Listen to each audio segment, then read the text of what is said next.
I would say if it comes out of a package, think twice. Like that's what I tell my clients is that just know that if it's in a package, I won't eat it.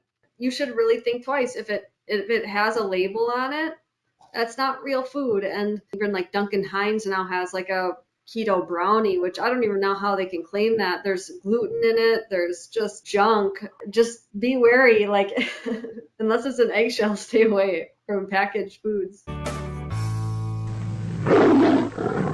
Hey everybody, welcome to the Carnivore Revolution. I'm Serena, and my special guest today is Marie Emmerich. Most of you guys probably already know her, and if you don't, she's wonderful. Along with her husband Craig, she has written several best-selling books, including keto and carnivore cookbooks. She's a keto coach, a mom, and just a plethora of information. Thank you so much for being here, Maria. Oh, it's an honor. Thank you for asking me to be on. So let's start with your story because that's always a great place to start so people can hear the different ways that we have all, whether it's keto or carnivore or just low carb, the ways that we have all figured out how to eat that helps us and for many has saved our lives. Well, it was over 26 years ago now. I wasn't feeling well. I was twice my size, and I went to my family doctor. And at that visit, she told me that I had something called PCOS, which we now know as type 2 diabetes that affects female fertility. She said it was nothing I was doing wrong. It was just like the cards I was dealt because my grandpa had type 2 diabetes, my cousins did. But I worked at a coffee shop where I made the scones and the muffins and the cinnamon rolls before I'd go to high school for the day. And then after I was done with school, I went back and whatever didn't sell that day, we would close maybe like 5:30. I got to go home with. So I was making extra cinnamon rolls so I would have dinner. And you think I'm kidding and I'm not.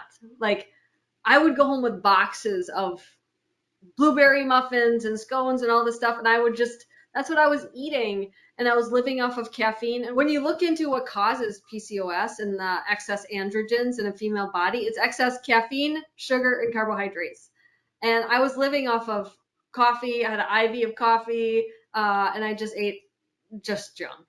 I also was given a drug for acid reflux. I was given a prescription for depression, and I was given a prescription for IBS. So I had massive gut issues going on. And I was holding those three prescriptions and being told I couldn't have my own children at 16. I'm like, I don't want to do this.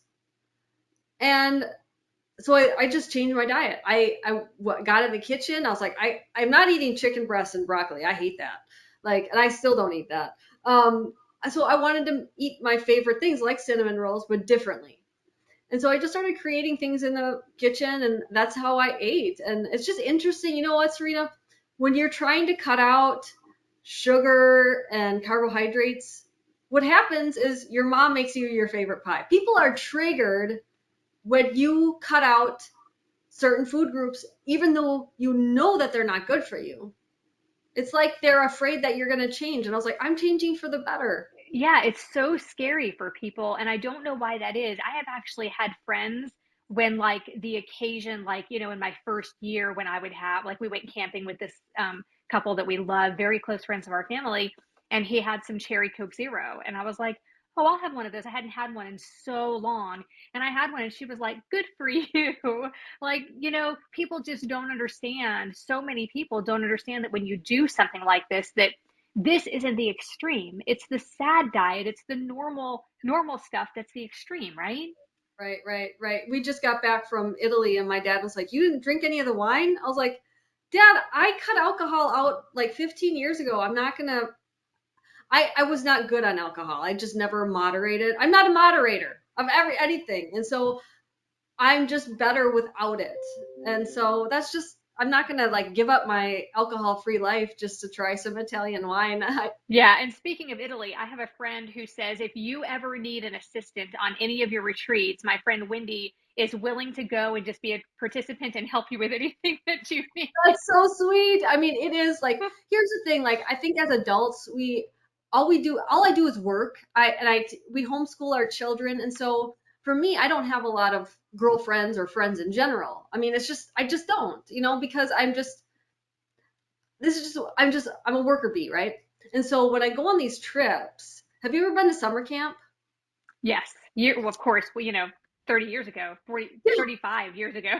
remember how close you'd get to those people in that short period of time? They were like your best friends. And that's what I feel like on these trips. Like we just bond so much and we talk about our struggles and life in general. And it's just, I love how close we get. And I become, we're friends for life. Like they come visit me and it's just, it's a really great way to make new friends. So my Yeah, favorite. that's amazing. Well, and especially because of this lifestyle that we're living, it is really hard to relate to the average person. Now, I have very close friends, don't get me wrong. I have very close friends. Our kids do volleyball and basketball together.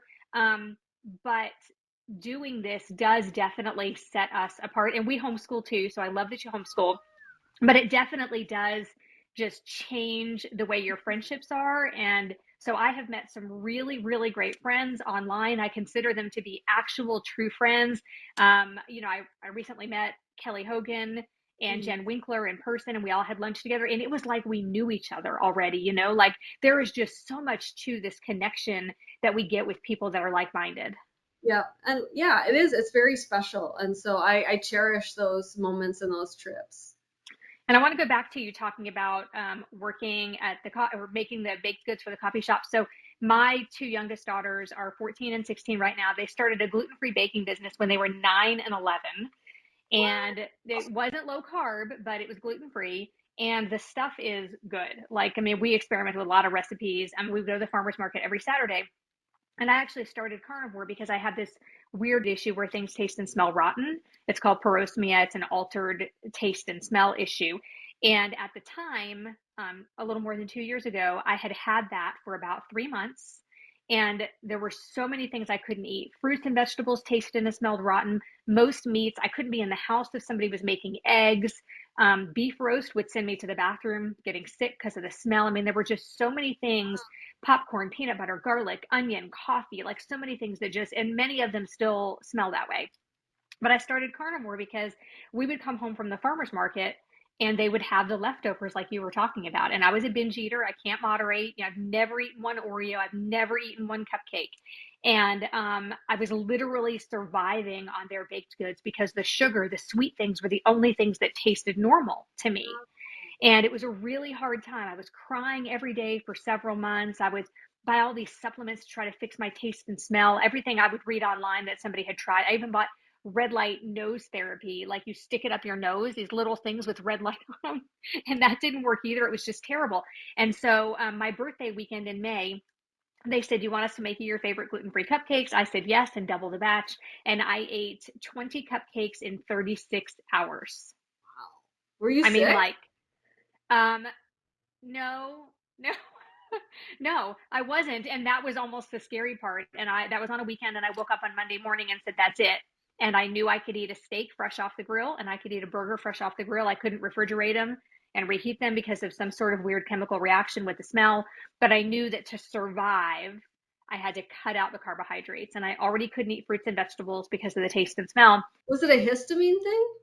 No, it's not. I actually still have it. A lot of the things still taste, well, I haven't tried, I haven't tasted most of them, but most of those things still smell like it took maybe a month, 3 weeks or a month. I was able to start adding more meats back in because it was like just a New York strip and a burger. And then I was able to add a ribeye back in.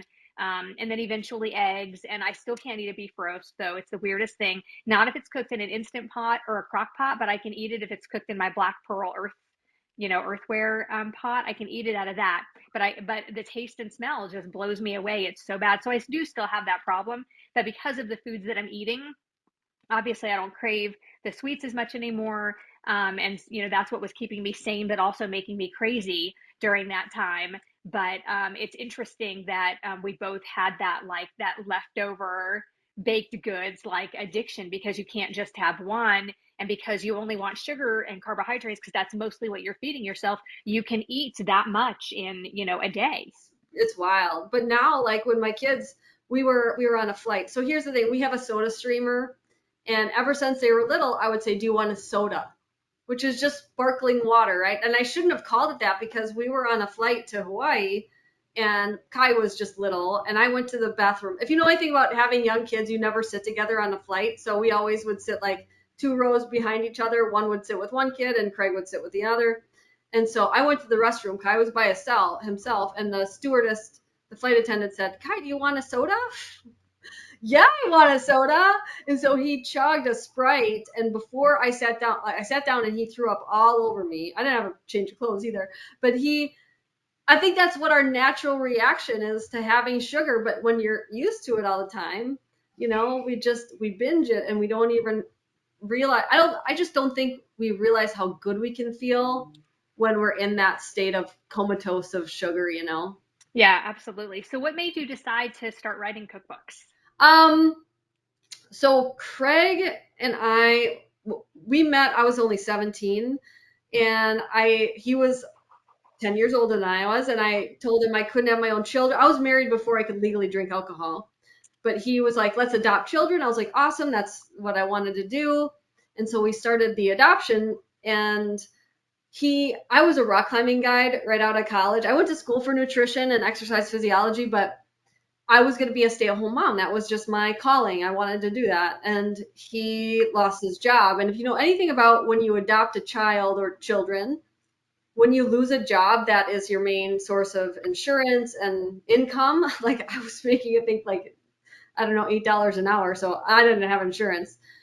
Whatever you put into that adoption goes back to zero. So not only did he lose his job, I think we lost $20,000 in the adoption because we had to start over because they have to redo all they have to look into everything again. It's ridiculous. But someone said I got really depressed, and someone said, Maria, why don't you put your recipes together in a book to raise money for your adoption? It's like, oh, that's awesome. And so it was just a local thing, and it went gangbusters. People loved it. Um, Everything in the grocery store was out of stock that was in my books. It was like the coolest. It was just like, what?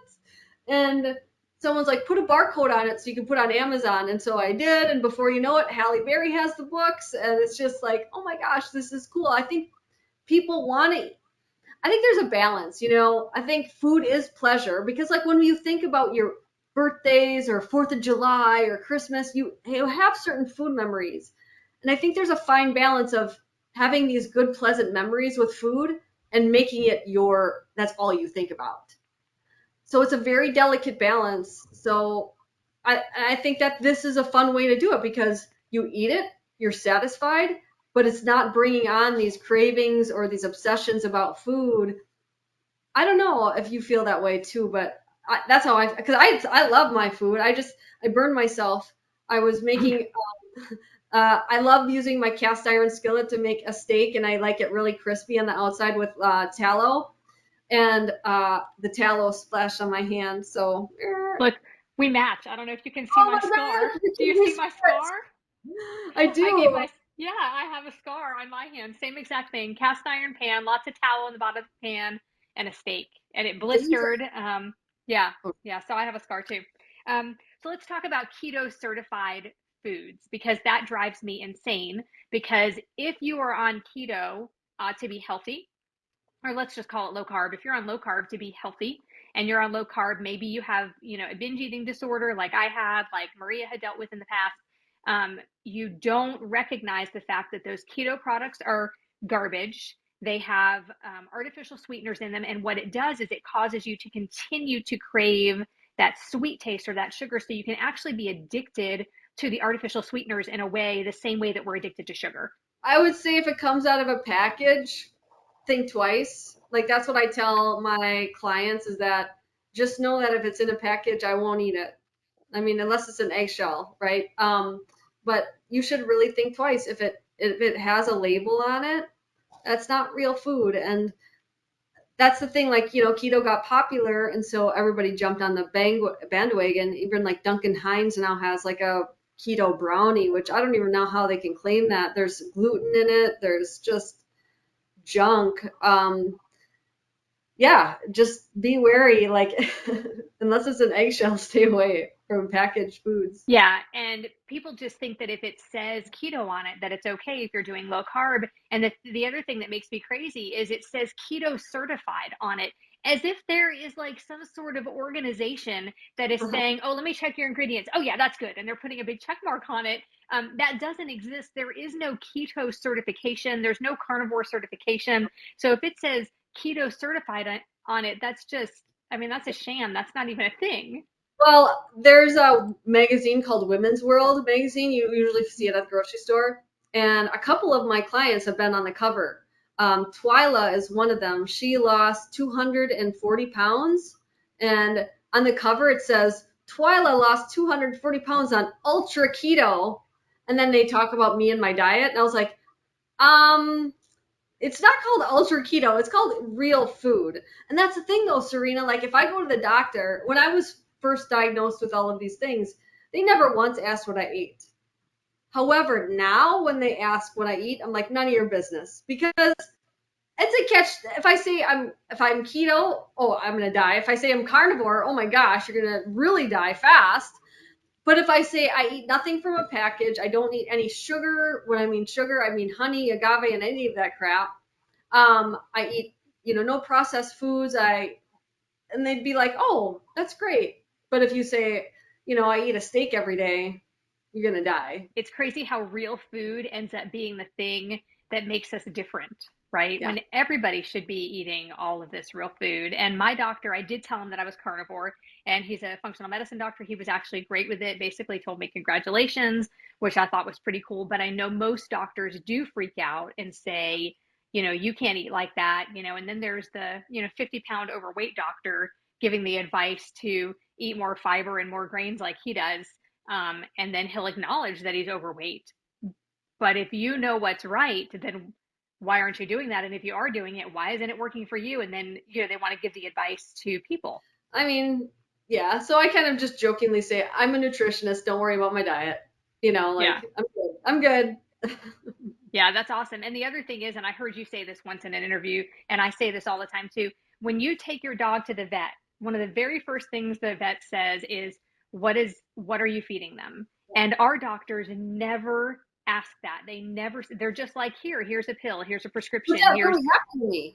That I took my dog Tiva to the vet that same week that I was diagnosed with PCOS and everything. And they never asked me what my diet was, but they're like, "What are you feeding Tiva?" And I was like, "I don't know, like Purina One dog food." And they're like, "That stuff's toxic," And so I started cooking the raw. I did not cooking. I started giving her the raw food diet, the raw diet for dogs, which is what they should be eating. Dogs are not vegetarians. I don't know why people are like feeding them carrots and like I don't know, like they should be eating meat. there are some people who won't give their animals meat. Like there are lots of vegans who won't give their dog even a dog food that has meat in it. And I just think that's insane that you could even imagine for half of a second that that is not what they should be eating. I don't spend any time looking at vegan content. I'm not one to like judge people or whatever. Sometimes I'll get people that are vegan or vegetarian and I ask them, "Are you that because you love animals so much or because you think it's healthy?" Because if you think it's healthy, sit down, we're going to be a while. But I've worked with people in India that are vegetarian for religious reasons. And they know that they want to eat meat. They crave it. They know it's healthy, but it's religious reasons. So I can't argue with that. But if you think it's healthy, sit down because you're not right. I'm going to teach you everything that you need to know. But I find the vegans are like constantly on me and like making fun of me, my size and what I'm eating and what I'm feeding my children. I'm like, dude, go away. Like, this is like, don't worry about me. Like, worry about yourself. And I just find Yeah. that so, I don't know. It's interesting how they're obsessed. And you're not going to their pages and bashing them and finding them and giving them a hard time. So why can't I they don't just leave you have time to do alone? that crap. Yeah, I agree. So I wanted to take a minute and talk about PSFM. I have tried PSFM. It actually makes me feel a little bit anxious, and I don't know if that's in my head. I can do like a day or two. How often do you recommend? Because I know that I have seen several people say they're on PSFM for something like 6 weeks at a time. Is that healthy? What do you recommend for that? And let's No, talk about what PSFM is for people who don't know. it's protein sparing modified fasting. And so people do uh, extended day like every other day they'll fast, they'll do a water fast. And it is proven that you will lose muscle mass. Dr. Peter Itia, Yes. he just blatantly said, I'm never going to water fast again because I keep losing too much muscle. Because he would do like a 3 to 5 day water fast only. And he's like, I'm losing too much muscle doing that. And so what protein sparing modified fasting is where you basically eat lean protein, you lower the fat and the carbohydrates as close, the carbohydrates as close to zero as possible. Fat is about 30 grams, which is still fine for hormone health. It's still fine for your gallbladder, all of that. But it's low calorie, but you're getting enough protein to maintain that muscle. So it's a protein sparing approach. So you're sparing your body from using its own protein for energy. I do not recommend doing it every single day for 6 months. I do know some doctors that do, but I usually recommend 2, maybe 3 days a week if you have like 100 pounds to lose. But if you are only have like 10 pounds to lose, this is not a diet for you because you're going to be miserable. You're going to be hungry. You probably get anxious. But if you have like 50 pounds, it's very efficient because you're going to use your body fat for fuel. It's like people think that you have to eat a lot of dietary fat to be in ketosis, but if you have a lot of fat on your body, you can use that too. It's like they think that they're two separate things, and they're not.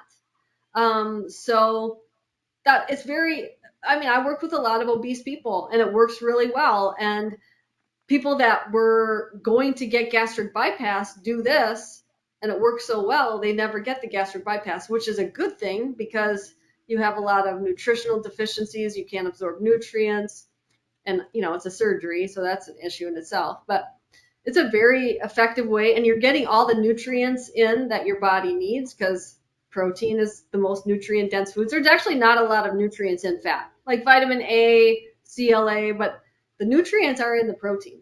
And I think it's so important, rather than, like you just said, rather than get the surgery, it's so important to teach people to eat properly instead. And there's this, this trend going on lately where we just put people on a medication to lose weight. And instead of ever teaching them how to eat the right way. So then once they go off of the medication, they just gain all the weight right back, because all the weight, yeah, right back, because they just go back to eating the way that they were eating before. So rather than teach them the right way to eat, we just like, oh, here's a pill or here's a shot.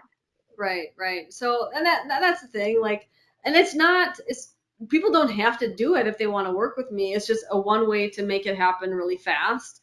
It's definitely like there's a right way and a wrong way to do it. Like, I don't recommend dairy or anything like that. And the thing is like I know Kelly Hogan. You said you had lunch with her. She doesn't do the lean, but she's already lean. Like she's skinny. Like she should not do protein sparing. I know she called it her lean days. She shouldn't do that. I don't do that because when you don't have enough body fat on your body, you're not going to have any energy. So your energy will tank, you get anxious, so it's not for that. And I don't know. As you lose weight, a thing about anxiety too, as you lose weight, your progesterone drops. And low progesterone is a leading cause of anxiety in women. It also causes sleep issues. So there's certain natural supplements that I usually put my clients on so they can combat that as they lose weight. Yeah, I actually fasted a lot in the beginning and then ate too little on the days that I was eating. Like I was fasting 3 days a week and then eating very little on the other days. And I actually gained 18 pounds and my progesterone tanked. And it showed as being postmenopausal, which I was not. So I actually did a lot of damage like that. So, the progesterone thing, the hormone thing is really important. So we definitely need to kind of keep a check on those things. I'm guessing your sleep you had really bad, you'd wake up in the middle of the night like ding, totally wake up. Yeah. Yeah, absolutely. That, that tired but wired kind of thing, as Dr. Wright says. Yeah, that was definitely happening to me in the middle of the night. And butter calmed it down once I started, if I needed it, I added a little bit of butter at night, like right before bed or even in the middle of the night when I woke up. And it did help, which told me, I definitely wasn't eating enough. Yeah, I don't know if I agree with the butter thing, but we'll just let that go. Yeah, absolutely. I do think that it helped me, but I don't think it's for everyone. I don't think I did a stick of butter a day in the month of December. I don't think that's for everybody either. I didn't gain any weight, I think, because I didn't add a stick of butter to what I was already eating. To me, that seems like a recipe for disaster. If you continue to eat whatever you were eating, your 2,000 calories a day, and then add a stick of butter on top of that, I can see why people would gain weight on that. But yeah, I kind of like to just try different things all the time and just kind of see what works for me. Right, and it's not that it didn't work or whatever. I'm just saying like there's no nutrients in that. There's some vitamin A and CLA. There's not zinc and selenium and all the stuff that's found in protein. which is not in butter. So I think that we need to eat the most nutrient dense foods out there. And so replacing the butter with the nutrient dense foods, I don't know, like, I'm not arguing with you. I just know like that Dr. Bright says, do that. And I just like, I don't know if I agree with that. We all have different opinions and we all try different things and kind of see what works. I'm kind of in a phase where high fat seems to be helping me. I actually even leaned out a little bit by doing a higher fat, but there are other times where, I do a little bit lower fat and feel really good. So I think it kind of depends a lot on our hormones, where we are, that time of the month, as far as women goes, and our age too. I think, maybe for a lot of people, I just turned 50. And I had read some stuff about as we get older, maybe we need a little more fat. And so I, Actually, I you can like do to a just kind of protein. experiment. More There's a protein? there's a protein there's a leucine shift. It's called the leucine shift. So as you're very young, you need a lot more protein, and then as you age, you need a lot more protein. Interesting. Okay. Well, In order I will to mix maintain it up. your muscle, and bone loss is a real thing when it comes to especially women as we age and we lose our hormones. You lose a lot of bone mass. And what are your bones made up of? They're made up of protein. And so if you want to reverse osteopenia, osteoporosis, or even sarcopenia of aging, where you lose muscle mass, you don't build muscle on fat. You build it on protein. So I'm just saying. Absolutely. I will mix it up and see what happens. I'm always up for a new challenge. I'm doing lion diet this month. I'm always up for a new challenge and trying different things. And it's not that I don't think we need fat. I'm just saying if we're replacing steak with a stick of butter, there's a lot of fat in steak, and there's the nutrients. So like, why not go there? I mean, and Yeah. it's dairy free. Most people like dairy triggers a lot of signals in the brain to like dopamine, so you want to keep eating it. You don't know how to stop. So dairy is definitely like an addictive food. Yes, that's part of why I'm doing the lion diet this month, because I was eating way too much cheese. Like cheese on cheese on cheese, cheese dipped in cheese, cheese cooked with cheese, all different kinds of cheese. And so it was time for me to take a break. So that I guess you call it the lion diet. I call it the carnivore diet. That's carnivore level 1. It's just meat and salt. That's Yeah, it. interesting. Yeah, because carnivore for me, when I first found carnivore, Yeah. it was just animal products, and so, but cheese has been a problem for me multiple times, and so yeah, I'm calling it lion. I'm just doing beef only this month. I don't like the other ruminant animals, so I'm just doing beef only this month. I did it in January too, and although it Nice. does get a little bit monotonous, I do feel like it's good for a great reset for me. I don't think I have any serious autoimmune diseases or anything like that where I need to cut everything else out, but the dairy was definitely getting out of hand. It's hard I mean, I'm from Wisconsin. We have cheese at the gas station. Like, it's definitely something that we love here. But dairy, and I'm talking about butter, ghee, whey protein, cream, cheese, all of that. So, how do you normally recommend somebody go with low carb or keto or carnivore? What is your recommendation for kind of switching your diet over typically? I usually ask them what their goals are. 99% of people that come to me want to lose weight. And so, I have, it sounds boring, but like I cut dairy 100%. I also cut out nuts, which I don't, they're fat plus carbs. Fat plus carbs cause weight gain. That's how you gain weight, is fat and carbs. So like nuts, that's what those are. There's not a lot of protein in nuts. You shouldn't think that they're a protein food. The vegetarians often do. But yeah, like focusing on lean protein, that's what your body is meant to, when you look at our ancestors, that's what we're meant to have. And then fat becomes your lever as get to your, goal weight, then you can start adding in that fat more. And if you're not trying to do it for weight loss, I have a free macro calculator if anybody's interested. And so you can put your goals in there. You can put, then how active you are, male or female, and you get like perfected macros with protein sparing modified fasting macros if you want them. And so many people think that nuts are keto. It's usually listed for keto diets, but what you just said about like vegetarians and vegans, if anybody needs nuts, it's vegetarians and vegans because they typically need more fat than they're getting. Yeah. It's interesting, and it's not that you can't ever have them, but if weight loss is your goal, I certainly don't recommend them. They're also filled with oxalates, which are another level of things to talk about, but most people, they start the keto diet and they're like, oh, I have constipation. It's like, are you eating cheese with almonds? Yeah, that's going to be your problem. Not cheese, dairy, and nuts are constipating. So let's switch that with some protein. And they can Yeah, be good things like, my cinnamon rolls. I have protein cinnamon rolls that are just dried egg whites, and it's magic. yeah, there are so many recipes in your cookbook. So I have the protein sparing modified fast cookbook, Thank and you. then you just sent me the carnivore cookbook, which I absolutely love. There are so many good things in there. Obviously, the cinnamon rolls aren't in there because you would add a sweetener. You consider those keto, right? Yeah. Or Yeah. protein cinnamon. Right, yeah. So all the different cookbooks have all these different things in them. You have come up with so many amazing ideas, and I think a lot of people will say, "Well, I don't need that cookbook because I'm carnivore and carnivore is easy," and that's true. But I've been doing this a little more than 2 years, and already I have like folded down a bunch of the pages in the Aw, book because there are so many things that I want to try. Just I think it's great just to have it for ideas because you might not be thinking about some of these things like mixing, the bacon with cheese or, like there are just so many different ways that you can mix up the meats, and cheese and all those kinds of things. Typically, I like to do like meat with a side of meat, but you have many recipes in there where you have combined several different meats to make a recipe. And I just think that's wonderful.